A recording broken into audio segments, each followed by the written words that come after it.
a nossa alma. Perdoai nossos pecados, como temos perdoado quem nos tem ofendido. Perdoai os nossos pecados, como temos perdoado quem nos tem atingido.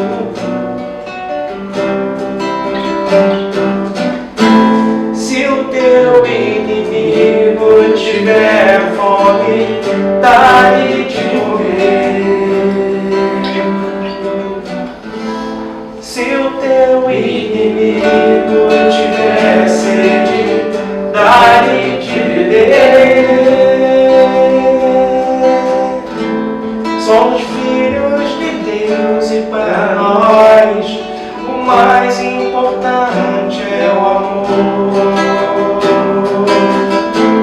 Somos filhos de Deus e para nós o mais importante é o amor.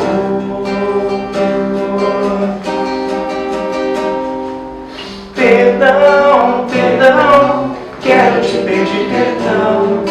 Perdoar, perdoar, quero aprender a perdoar. Amar, amar, sim, eu quero te amar. Ser amado, eu preciso ser amado.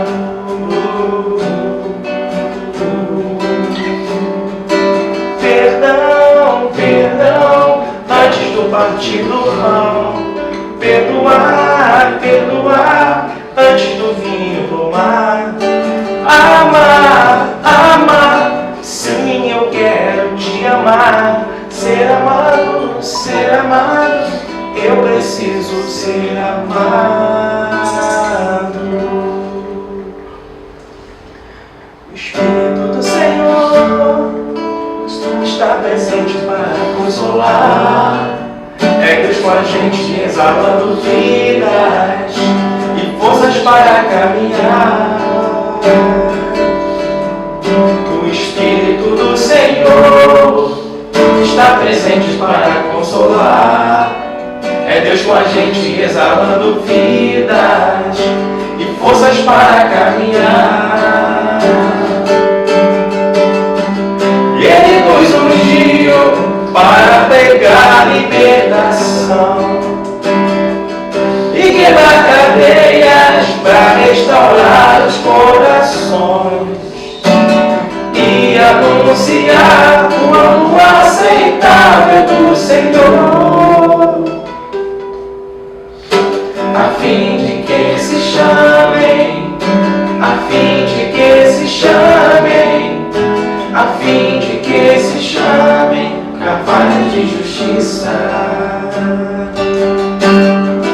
E Ele nos ungiu para pregar libertação e quebrar cadeias, para restaurar os corações e anunciar o ano aceitável do Senhor, a fim de que se chamem, a fim de que se chamem, a fim de que se chamem capazes de justiça,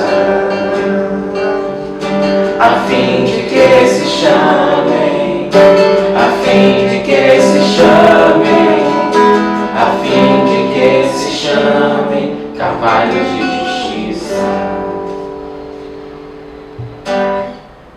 Acima das estrelas há uma luz maior. Estrelas chamam de esperança a luz de Deus, seu Criador.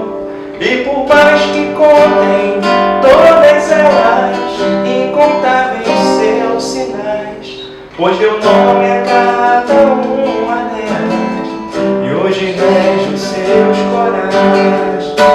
A glória descrita de Deus não é comparável, é mais.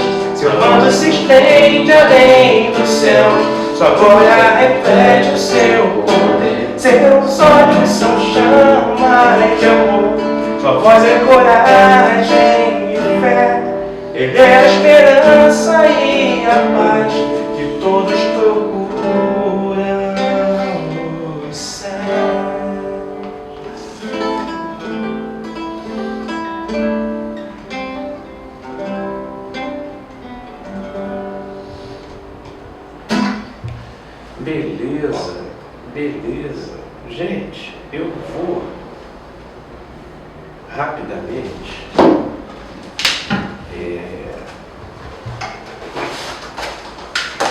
fazer uma reflexão sobre algo que, se eu não me engano, nós já conversamos aqui em Mateus, no capítulo 12, onde nós vamos ler uma narrativa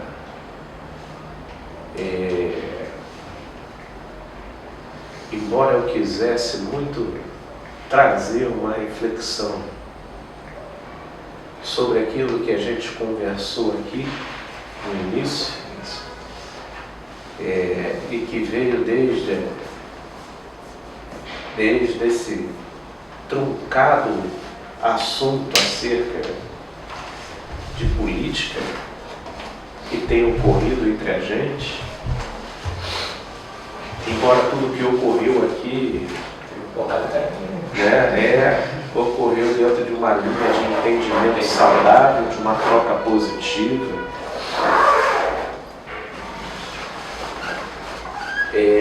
Embora eu tomarei, então, por isso, a ideia de que todos estão, pelo menos graças a Deus do que vimos aqui, não necessariamente concordando em tudo, mas em tudo caminhando de modo consciente, que é o que eu acho muito importante. Vivemos em um momento onde a sobriedade ela precisa se fazer presente, para que a gente não seja levado por todo e qualquer vento de opiniões, de motes, de frases feitas e de minorias e maiorias que vociferam coisas que por vezes se desalinham do sentido da vida. Do sentido da vida. E eu creio piamente que o Evangelho, ele cria uma linguagem de tradução quando encarado por princípios e não por doutrina. Ele cria uma ótica interpretativa do todo da vida, inclusive política. Falar que religião e política não podem se misturar, isso é uma verdade, mas nós precisamos definir no que consiste o termo religião. Religião é uma bandeira, religião é uma confissão doutrinária específica. Religião, ela pressupõe uma estrutura caracterizada por uma hierarquia de poder. Religião tem a ver com instituição. Religião tem a ver com uma movimentação humana, de organização e gestão humana. Isso, de fato, fica perigoso quando se mistura com política, porque nós estamos falando de poder. Isso eu acho que fica até muito melhor de você conseguir interpretar sob a ótica de Foucault, quando ele fala das relações de poder, utilizando-se de diversas instituições, embora ele não tenha incluído a questão da igreja, mas que se equipara a todas as características que ele analisa em cima do exército, em cima do Estado, entendeu? Porque elas são correlatas. A própria igreja, como religião, ela já foi um verdadeiro Estado, né? Na forma como ela se organizava, dominava, porque ela tem uma confissão específica, ela tem um código de conduta delineado. Isso é religião. Religião, nesses termos, a gente concorda com Marx, quando ele dizia que é o ópio do povo. Que é o ópio do povo. Porque, de fato, sem religião, você vai deixar uma lacuna na mentalidade coletiva que vai redirecionar essa ênfase para uma direção que pode se tornar perigosa para a própria manutenção do poder do Estado. A gente tem até um exemplo muito recente disso,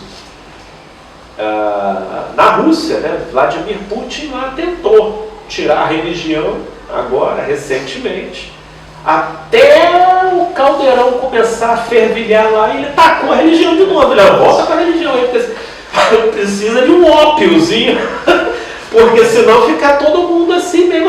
Olha, eu vou dizer para vocês, o que eu vou afirmar careceria de maiores estudos, tá? É só uma impressão de um observador distante, mas que pode estar sendo contaminado aí por uma série de fatores.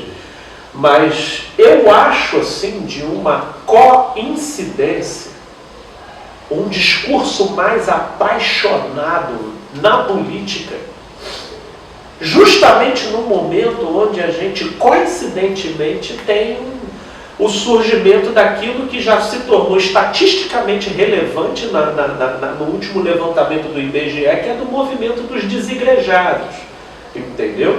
E quando não se trata dos desigrejados, se trata daqueles que se desigrejaram na ênfase ainda que permaneçam dentro da igreja. Porque tem muita gente dentro da igreja que já não se vincula na sua relação na igreja, pelo menos no modo como eu me vinculava, alguns anos atrás. E aí eu não sei, coincidentemente eu vejo um patos, uma paixão na discussão política, que ao meu ver ela é sintomática. Porque aquilo em que a religião já não ocupa mais o seu espaço, essa ênfase energética ela vai se direcionar para algum outro campo. Né? Padrão casa vazia e adornada. Okay. É isso, né? Okay. Aí vai vir, porque aí é que, por exemplo, eu cheguei até a gravar um vídeo sobre isso lá no meu canal, que é aquilo que Jung falava sobre, ele deu o nome de Imago Dei, né? Em latim, a imagem de Deus. Idolatria e ateísmo, né? Isso, eu não estava lembrando o título, mas é esse aí. Tô vendo, rapaz, só falar. Pode ver o joinha lá. Ô, Marcão, então, eu até me lembrava, eu estou aqui tentando acessar qual era o título que eu dei, mas é isso aí, era sobre idolatria, idolatria e ateísmo. Idolatria e ateísmo. Porque eu venho conversando com alguns ateus ultimamente e eu vou trabalhando para apresentar para eles o quanto que eles são mais idólatras do que eles possam imaginar, no seu profundo ateísmo. De modo que a maioria dos ateísmos que eu encontro são ateísmos de ideias. São ateísmo de ideia. Mas ser ateu a uma ideia de Deus não te torna um ateu, porque todos nós dispomos de uma imago Dei. A imagem de Deus é a necessidade de operação que a nossa psique apresenta de se direcionar para uma ênfase energética. Uma ênfase energética. Se você não vai lançar sobre a política, você vai lançar sobre o seu emprego, você vai lançar sobre relacionamento, sabe? Então, uma carência absurda, é uma devoção àquela saudade, é uma devoção àquela falta, é uma devoção àquele medo. A gente tem devoções, né, que nos torna profundamente idólatras. O que me remete até para uma outra mensagem que eu também trouxe sobre o discurso de Paulo em Atenas, quando ele chega e constata com os atenienses, né, constatei que vós sois profundamente religiosos. Nós somos também, só que os nossos deuses se inverteram. Eles não estão mais do lado de fora. Boa parte dos nossos deuses, eles são afetos. A gente tem um culto ao medo, a gente tem um culto à raiva, a gente tem... Felipe, eu não faço isso não, porque mas entra nesse terreno aí, meu Deus, bota o pé, não. A gente reverencia os nossos sentimentos, a gente reverencia as nossas raivas, a gente trata eles como os do passado. Você pega um livro de Freud lá, Totem e Tabu, onde Freud faz uma análise do comportamento daqueles que ele chamava de primitivos, né, em relação às suas divindades, que eram os totens. É o mesmo comportamento da gente com certas emoções. São verdadeiros totens. Se a gente encostar, parece que já morre. Não, filho. Morria mesmo. E morria mesmo, morria porque... Depois ia morrer. Não, e se a pessoa parece que entrar em contato com aquele sentimento, ela vai entrar em colapso mesmo. Parece que é um colapso, não, filho, de jeito nenhum. Mas rapaz, para melhorar a gente vai ter que exercitar isso daí, e a gente vai quebrando aos poucos essa reverência da relação da pessoa com o afeto, para que ela possa diminuir a ênfase energética que tem sido investida naquela direção. Agora, para onde que isso aponta, gente? Isso aponta uma disponibilidade da Imago Dei, que uma vez destituída da sua verdadeira direção, ela está buscando outros meios de se ataviar. Mas como é que a gente vai discriminar a validade disso ou não? É por aquilo que Jesus dizia, pelos frutos. Pelos frutos os conhecereis. Né? A grande verdade. Aí é que eu faço uma distinção de termos entre religiosidade e espiritualidade. Vocês veem lá que até o meu chamado aí no Facebook é um convite para o exercício de uma espiritualidade saudável.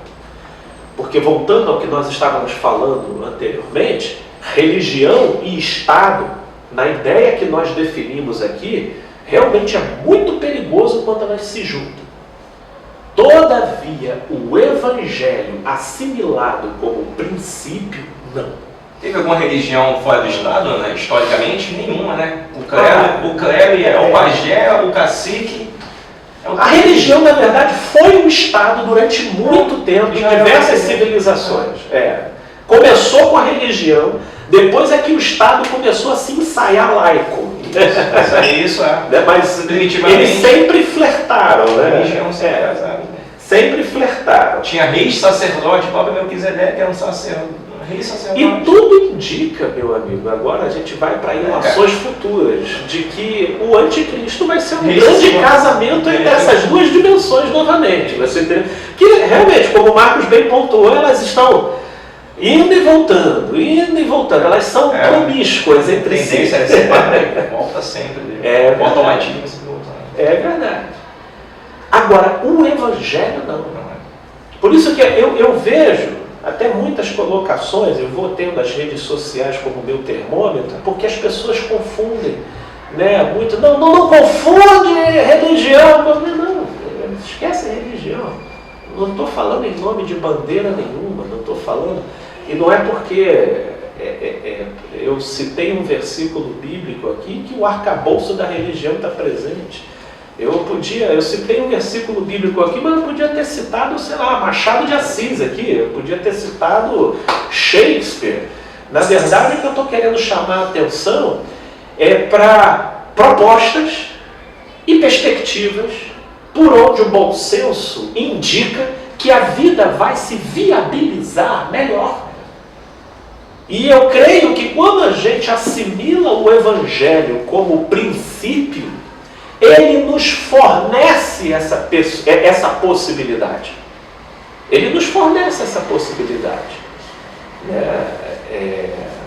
Por exemplo, muita gente com esse mote de não misturar religião com política, elas se entregam a verdadeiros... parece que em termos de política, em termos de igreja, de religião, elas participam do departamento de assistência social, né? Elas dão um dízimo, elas contribuem com cesta básica, mas no que diz respeito à política, elas se vinculam e parece que não percebem o quanto que elas se fazem rebanhos de um discurso de ódio.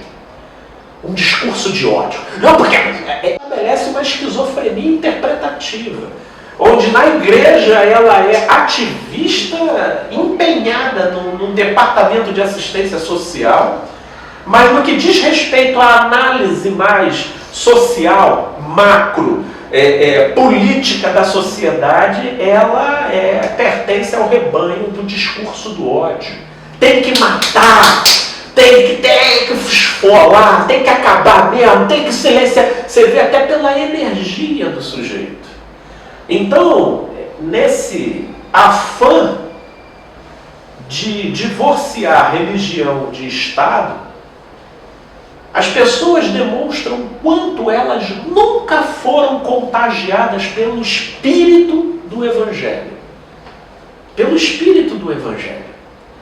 Porque o espírito do Evangelho, me utilizando de um termo do próprio Caio, concede a chave hermenêutica, a chave interpretativa para o todo da vida.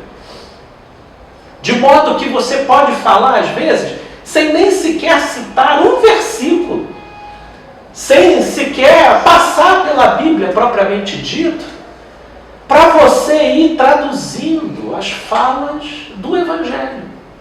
Do Evangelho. Porque é espírito e vida.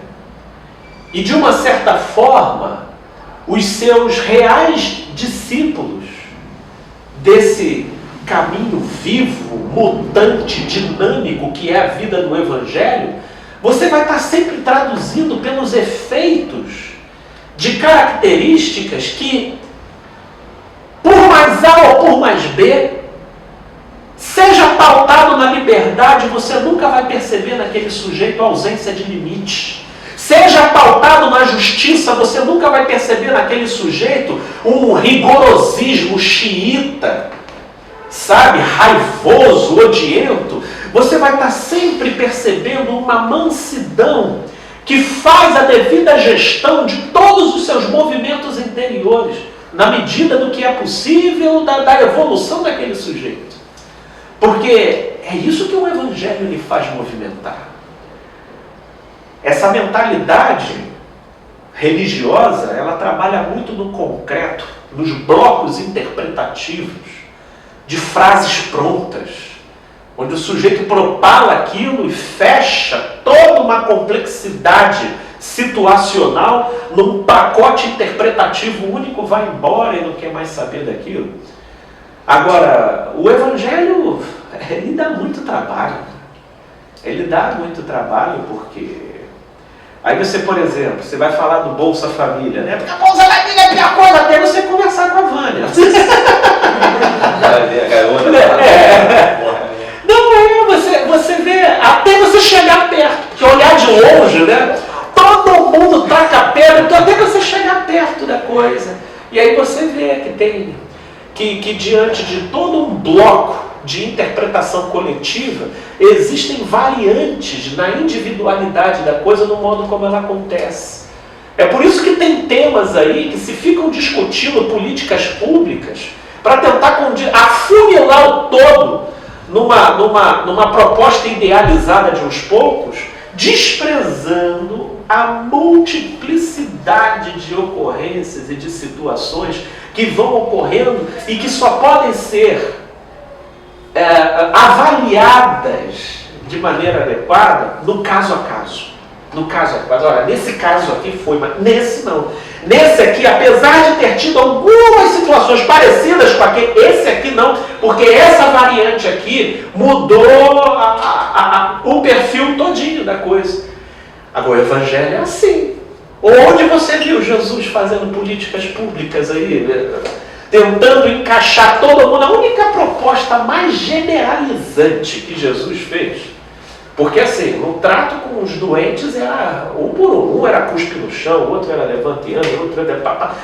Eram as atitudes mais variadas de Jesus, mas eu acho que a proposta mais generalizante de Jesus foi o único mandamento vos dou. Qual foi esse? Estapeai-vos até o fim. Não, amai-vos. Esse foi um único mandamento vos dou. Agora, no que isso implica? E olha que, cara, não dá para fazer doutrina com isso, dá? Não dá. A conta nunca vai fechar. Nunca vai fazer. Se tu tornar isso doutrina, a conta não fecha, velho. Não fecha. Amai-vos uns aos outros. E aí, como é que... Por isso que o Evangelho desinstala a gente das nossas comodidades, porque não dá. Aí, essas pessoas de raciocínio binário ou é 8, ou é 80, aí já está me ouvindo assim, já está dizendo, pô, a máquina, então solta aí, abre a cadeia, libera a célula. É só assim que eles pensam. Né? Se a gente vai falar de amor, eles já estão... Porque se entra a crítica relativa àquele mote de que bandido bom é bandido morto, então eles já querem pressupor que a solução do evangelho é você entrar nas comunidades tocando John Lennon, Imagine All the People, e todo mundo jogando os fuzis assim, Imagine All the People. E aí você vê como é que é a guerra dos extremos. São os radicais fazendo pressuposições exageradas acerca, para de alguma forma tentar obnubilar, tentar enfraquecer e chamar a veracidade do discurso para aquilo que está se falando ali, para o seu próprio lado. Mas se não matar não tem jeito. Pô, será que é só matando que tem? Ah, então é soltando, Felipe. Quem disse? Calma. Entendeu? Entre o 8 e o 80, pô, a gente tem... Pô, lançaram um livro aí com 50 tons de cinza, aí com preto e o branco, porque mais o pessoal é preto e o branco, não tem nem... Não tem um degradezinho, assim. Porque o evangelho coloca um degradê. Mas para isso você vai ter que pensar. Para isso a coisa se torna complexa, né? Ela se torna complexa. Existe alguns que chamam isso falta de governabilidade. Né? Falta de governabilidade. O sujeito não tem palavra. Não tem. Ele não tem palavra por quê? O que ele vai fazer com isso daí? Ele quer um 8. E se não for 8, ele quer um 80. Tem que pesar, um dos dois extremos. E aí, vai ou vai? Nem todo pé fora do 8 e nem todo pé fora do 80 é necessariamente indecisão. Indecisão. Não é. Você vai, eu bato o olho. Aquela mulher apedrejada, o 8 era deixar ela embora normal e ficar indiferente. O 80 era apedrejar porque estava na lei. Então Jesus pegou e falou, ó, eu não te condeno, e deu um conselho a ela. Para que ela não sucedesse coisa pior. Olha a linha do meio. Olha só a linha do meio. Olha a linha do meio. O 8 era uma coisa, o 80. E aí, uns iriam interpretar Jesus como passivo, libertino. Mas aí ele teve uma contrapartida. Vai, continua mesmo a tua vida, que cada um faz o que quiser. Entendeu? Exatamente. E é isso que se perdeu. É isso que se perdeu. Nós temos a interpretação pendular. Mas não adianta que o evangelho como princípio, evangelho como doutrina, nós estamos falando de religião. Repito, religião tem bandeira, tem um escopo comportamental e de proposta de vida delimitado. O evangelho é algo que, por princípio, é dinâmico e em cada vida ele vai produzir um brilho. Ele vai exalar uma fragrância que é sua. É uma síntese da sua individualidade mesclada com amor. Cara, isso é único. Imagina. Único. Cada relação pessoal com o evangelho como princípio produzirá uma fragrância específica. Então, a gente agora voltando, isso é um outro ponto interessantíssimo de salientar. Que se não colocar o pé no 8 e nem no 80, o pé no meio não necessariamente é indecisão. É, às vezes, um posicionamento que visa uma abordagem adequada com a situação específica e não com a sede voraz de morte e de exposição que a coletividade pressiona. Por isso que uma pessoa com esse tipo de sagacidade, eu acho que é aquela que possui a maior governabilidade. Porque um governo populista é um governo fraco. Porque o seu maior tripé é o povo. Não são os princípios norteadores da vida. Ainda não nasceu, ou se já nasceu, Deus que me perdoe, um Gandhi aqui no Brasil. né? Uma alma de Gandhi, assim, sabe? Porque Gandhi... Fala para mim, quem é que patrocina um sujeito que vai subverter um domínio, né, estrangeiro sobre a sua própria nação, utilizando ferramentas nunca antes, pelo menos trabalharam no modo como foi. Nunca antes na história da Índia, o sujeito chega assim, olha, a gente não vai usar uma escopeta aqui, não, é só joga aqui e vai. Derramaremos o meu sangue. Isso. É porque, Felipe, quando fala assim, Jesus, vim trazer espada e não a paz. Aí o camarada da religião, ele pega isso e abraça. Ok. Mas é a espada sobre si mesmo. Ok. Não é a espada tua promover a espada sobre os demais em nome da tua religião, da tua fé. Ok. Ele veio trazer a espada contra si próprio. Amém. Não é? E o que Gandhi fez, pô. Ele trouxe a espada. É aquela... Mas sobre si. Aquela célebre frase que ele deu no discurso anterior ao início da Revolução, quando ele falou: eu tenho muitas razões pelas quais eu posso morrer, mas nenhuma que me incite a matar. Né? Eu tenho muitas razões pelas quais eu posso morrer, mas nenhuma que justifique a minha matar. Isso é uma síntese do Evangelho. Olha, mas os literalistas, os que só sabem operar no concreto, os que têm vício de um cabresto literalizante do tal da base bíblica, não sabem traduzir os desdobramentos do princípio da vida, do princípio do amor como uma proposta interpretativa para a vida. Porque uma fala dessa aí que nós estamos falando, nossa, tem mais carga de evangelho embutida do que muitas das vociferações nas marchas para Jesus aí, dizendo: o Brasil vai ser de Cristo. Cruze, chega a dar frio na espinha, velho. Ouvi isso. Chega a dar frio na espinha. Tá aí, o Crivella falando aí, entre nós não há corrupção. Cara, isso é uma alienação. É uma alienação horrorosa. Isso é religião e Estado. Novela antiga que a gente já tem farto material histórico para saber como é que começa, como é que é o meio e como é que acaba.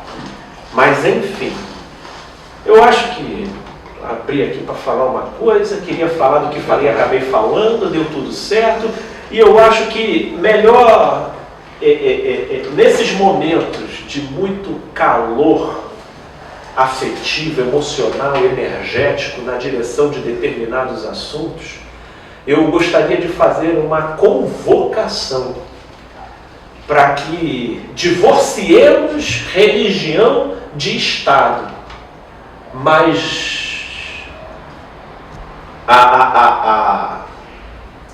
quando esse tipo de postura, no seu resultado final, produz personalidades, mentalidades, falas e energias do ódio, da discriminação,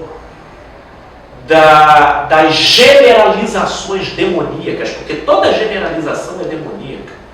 A gente pega um pacote assim todinho e fala: todo sujeito assim tem que morrer.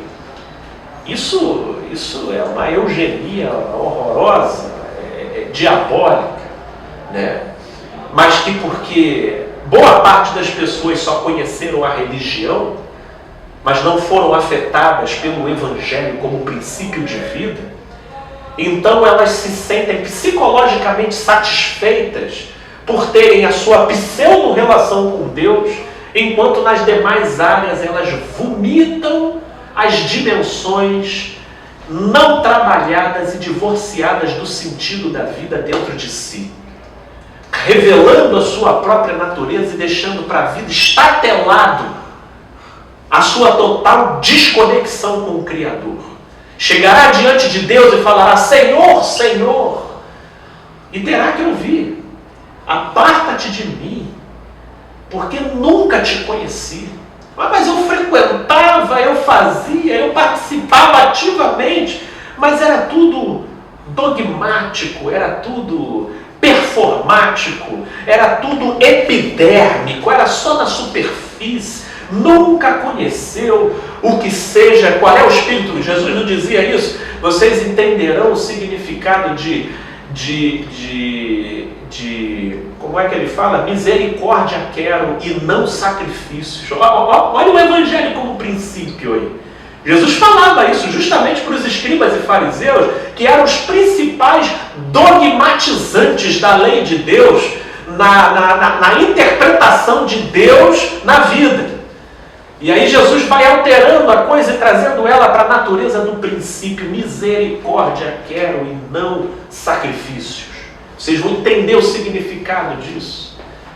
Amai-vos uns aos outros. A gente tem que entender o significado disso. Agora, quando isso fica departamentalizado na nossa mente, sabe, onde cordialidade e misericórdia é uma coisa que a gente exercita só com os nossos, aqui, ó, da nossa facção, da nossa bandeira, mas aqui do lado de fora, essa é a esquizofrenia social justificada sob esse mote de que religião não se mistura com o Estado. Porque o sujeito acha que se ele for pleitear junto à política a vida religiosa que ele vive, aí a gente vai acabar no Brasil para Cristo. Vai, que é o pior que pode acontecer. É o pior que pode acontecer, é o Brasil para Cristo. Deixa o Brasil sem Cristo. Vocês agora vão chocar, né? Vão editar o vídeo e vão botar só isso. Deixa o Brasil sem. Agora vamos refletir de que Cristo eu estou falando. Eu estou falando do Cristo do Silas Malafaia. Eu estou falando do Cristo do Marcos Feliciano. O Cristo dos senhores do templo. Eu estou falando do Cristo que, embora seja o mesmo nome do Cristo que eu sirvo no meu espírito, é um Cristo onde por trás estão os conteúdos dos senhores dos templos, dos doutores da lei, dos xamãs da religião, dos caciques do controle, da manipulação, sedentos de poder e não se conformando com o seu próprio curral, querem ampliar os negócios e dominar o mundo que nem o Pink Cérebro, né? Vamos dominar o mundo, o Brasil. Deixa o Brasil sem esse Cristo aí. Deixa o Brasil sem esse Cristo. Porque eu acho de uma presunção absurda, né? Eu particularmente acho de uma presunção absurda. Eles querem colocar o Brasil para Cristo, mas deixa a gente ler. Deus entra outra política. Não, a gente... Principados e potestades, todos estão já sujeitos a Cristo. Mas eles querem colocar o Brasil para Cristo.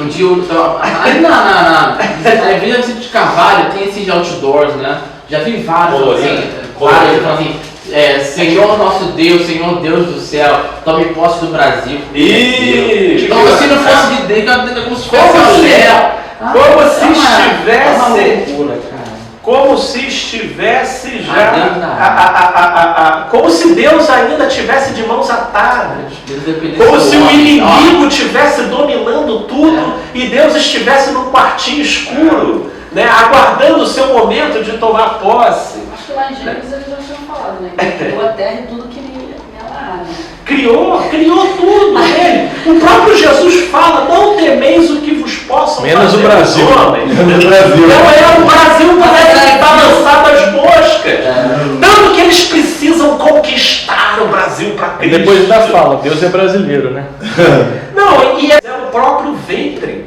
Porque eles precisam ser os principais articuladores de um Deus morto. De um Deus que sem eles não faz nada. Eles são peças indispensáveis para a implantação do reino de Deus no Brasil. Quem seria Deus se não fossem esses sujeitos? Olha o nível de presunção. Para isso eles querem ganhar o Brasil para Cristo, porque o Brasil não é de Cristo ainda. Misericórdia. Olha, cada um, cadê? Tá lá Acabou a em... bateria aqui. Ih, já foi? Que pena, gente. Pena. Ah, já foi mesmo, fechou? A janelinha que fechou ali. Já fechou? Não, aí agora a gente Não, essa é censura, é censura. É censura. Aí na hora de editar e botar assim, continue. Ó, vamos ler só para fechar. Aqui eu vou só para fechar com o Guto aqui. Agora a gente está com o Guto agora, aí depois agora é só para quem ler depois, né? Porque agora ficou só minha frase lá, né? Brasil! Porra nenhuma! Se não pegar a explicação, já viu. Até uma chamada lá, ó, a continuação. Aquele ajuda página. O proibido está no YouTube. Isso! Olha, Hebreus 1. Havendo Deus outrora falado muitas vezes, de muitas maneiras, aos pais, pelos profetas, nesses últimos dias, nos falou pelo Filho, a quem constituiu herdeiro de todas as coisas, menos o Brasil, pelo qual fez o universo.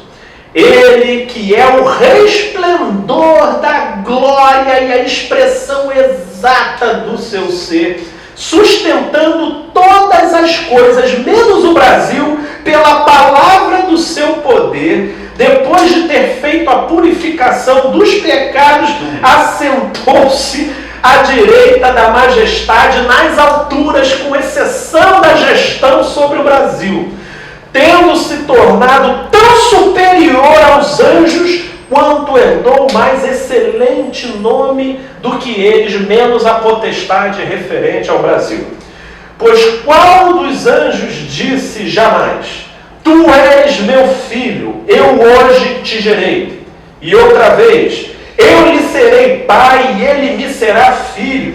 E novamente, ao introduzir o primogênito no mundo, diz: E todos os anjos de Deus o adorem, menos os brasileiros. Ainda quanto aos anjos diz: Aquele que a seus anjos faz ventos e a seus ministros labaredas de fogo. Mas acerca do Filho: O teu trono, ó Deus, é para todo sempre. Só o Brasil que vai vir por último. E cetro de equidade é o cetro do seu reino. Amaste a justiça e odiaste a iniquidade.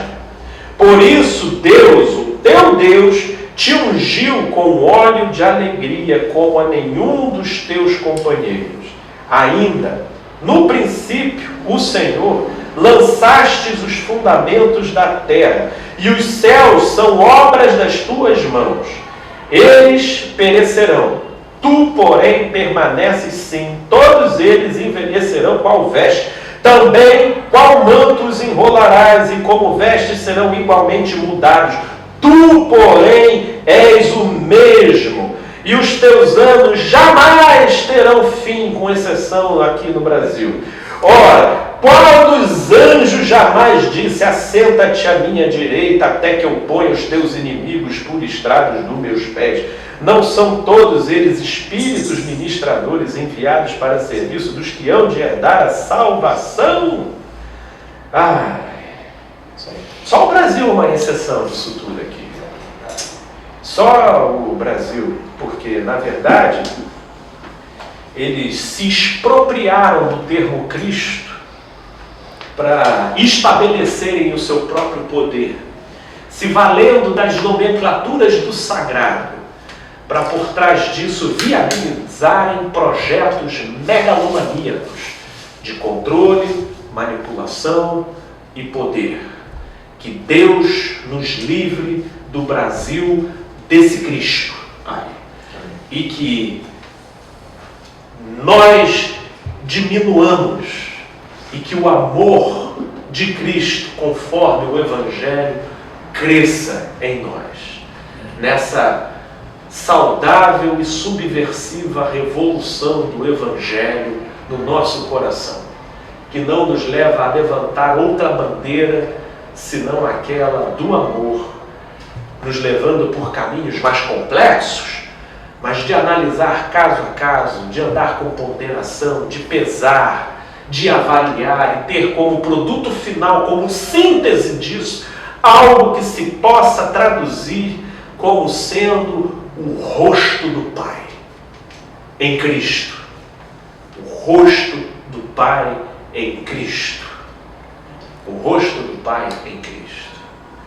Tem muita gente nesse segmento religioso que ficou com o rosto de Elias, que ficou com o rosto de Eliseu, né? Mandando ursa despedaçar a criança. Me zoou, me chamou de calvo. Aí vem uma ursa. Fica com a cara desses profetas aí. De Cristo, não. Cristo, não. E Cristo foi a personificação, o verbo que se fez carne. Cada um almeja a figura que quer se tornar, e isso definirá o patamar de onde você vai chegar no seu amadurecimento espiritual. Né? E que assim seja, né, minha gente? Vamos caminhar nesse espírito e que o Papai do Céu nos ilumine nesses dias de muita efervescência, de opinião, de ânimos, e que reflete sintomaticamente o deslocamento das ênfases energéticas e o vazio de Deus. O vazio de Deus nesses corações. Amém? Amém. Minha gente, vamos orar.